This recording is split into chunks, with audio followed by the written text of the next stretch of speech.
Marhaba. Right now we're going to talk about relative pronouns in Arabic, or what we call in Arabic al-ism al-mawsul, sort of the arrived name or the arrived noun is literally what we're saying.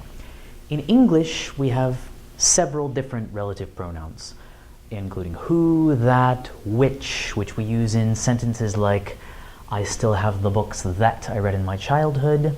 Do you know the people who live in the yellow house? Do you remember the woman whom we met at the party?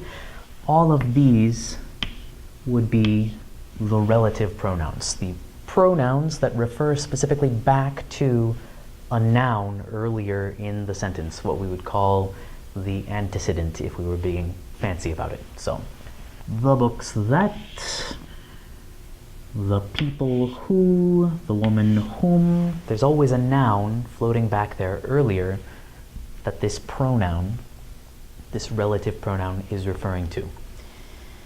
First, before we get into the woods with this big chart, a reminder about what al-ism al-mawsul is not. When we are introducing an indefinite noun in Arabic, and then we have another clause that comes after it, we don't need any kind of relative pronoun at all. We have a separate video on this structure, which is called Jumlat al-Siffa. So if I wanted to say, I have a dog who likes to eat homework, I don't use anything at all, it's just implied. عندي كلب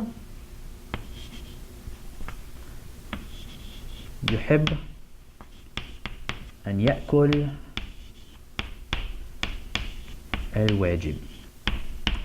I have a dog who, or that, depending on the level to which we humanize the dog, I guess. That's where the relative pronoun would go in Arabic, but because we are talking about an indefinite dog, we're introducing a dog. We don't have alif lam here. We don't need any kind of relative pronoun at all.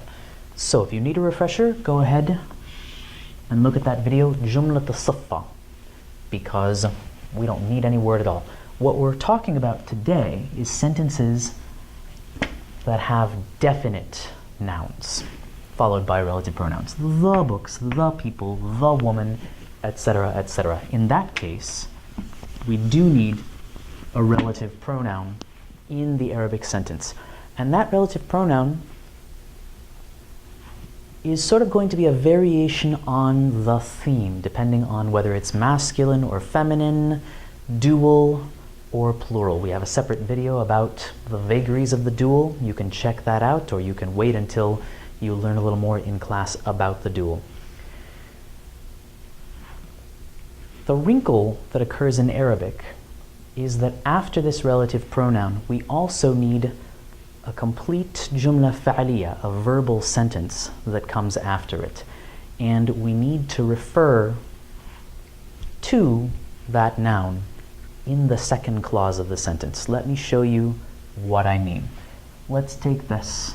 I still have the books that I read in my childhood. First, I need to figure out which relative pronoun I'm going to need to use.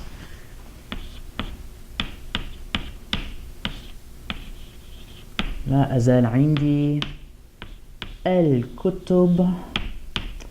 Okay. Books, kutub, non-human plural, which means I'm going to use feminine singular, as I always do when I'm talking about non-human plurals. So, feminine singular, التي. الكتب التي.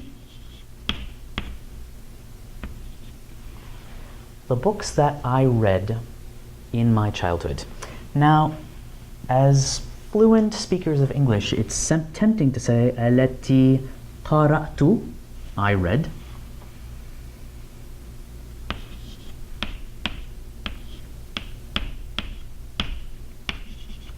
في طفولتي.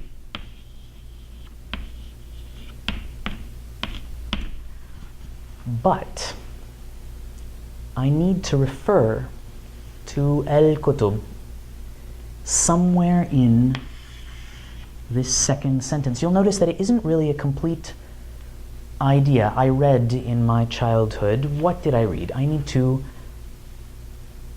refer somehow to al-kutub. So literally in Arabic, the workaround would be al-kutub التي قرأتها, the books that I read them in my childhood. In English, that would be sort of strange and sort of wrong. It would be perhaps a bit run-on. It would look as though we had two sentence-length ideas and we were failing to shoehorn them into one sentence. But after the relative pronoun, التي, referring to al-kutub, in the relative clause that follows the relative pronoun, I need to refer to that noun again. I need to refer to those kutub again. So let's look at another example. Do you know the people who live in the yellow house? هل تعرف الناس? Okay, the people who live in the yellow house. People, now I'm dealing with a human plural, and I don't know whether or not they are of particular genders, so I'm going to default to the masculine, which is also the mixed gender, and I get الذين. Okay. هل تعرف الناس الذين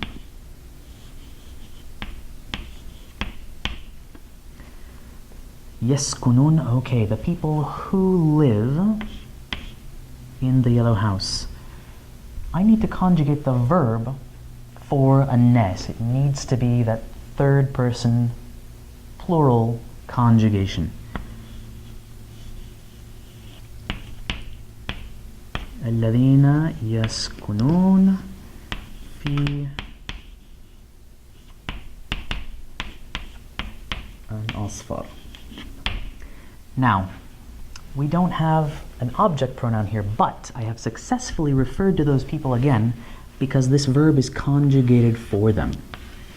So the reference to الناس is contained within يسكنون. Think of it as an imaginary hum, right? Who? I'm referring to those people. The people who they live in the yellow house. It's in there. There's a reference to the noun that the relative pronoun is referring to. So I'm good. One final example. Do you remember the woman whom we met at the party? Okay, let's get real. In spoken English, we would probably say who, or we could probably just remove the pronoun altogether. Do you remember the woman we met at the party? But in Arabic, we still need that relative pronoun. So, do you remember the woman?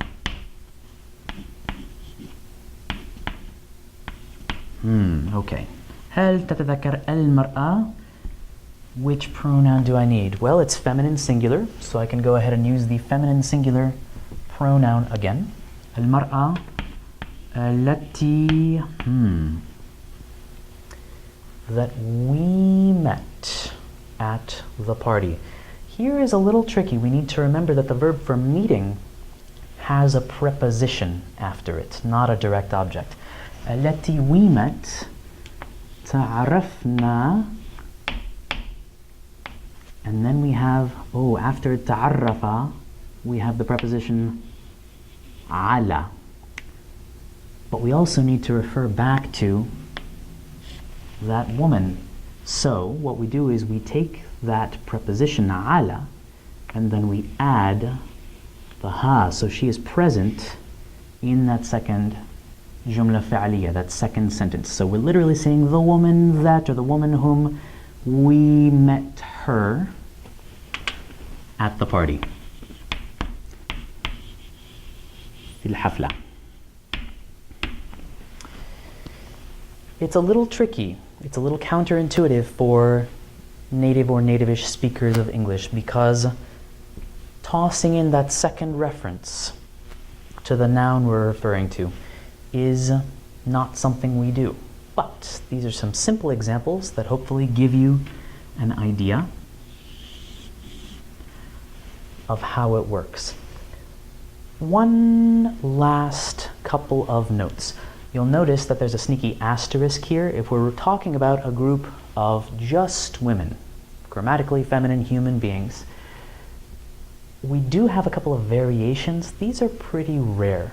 Allawati is the relative pronoun that you're most likely to hear, but perhaps someone wants to show off their chops and how much they know beautiful, refined, formal Arabic, and they might toss one of these in. So I'm throwing them in just for you to look at. But in modern written usage, allawati tends to be what you encounter 99% of the time.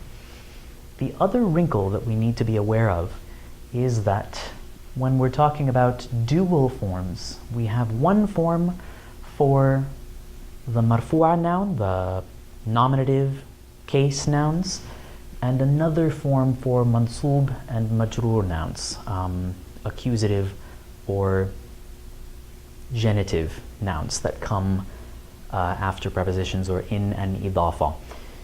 If you haven't studied case endings yet, the important thing is to recognize these forms and see when they occur and recognize that they all mean the same thing.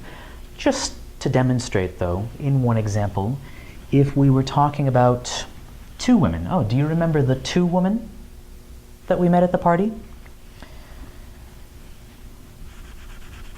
If we are thinking about case, oh, yes. Do you remember al-mar'a? Well, I have a ta marbuta, so I need to make this dual. And in Fusha, in Standard Arabic, I have a choice between an,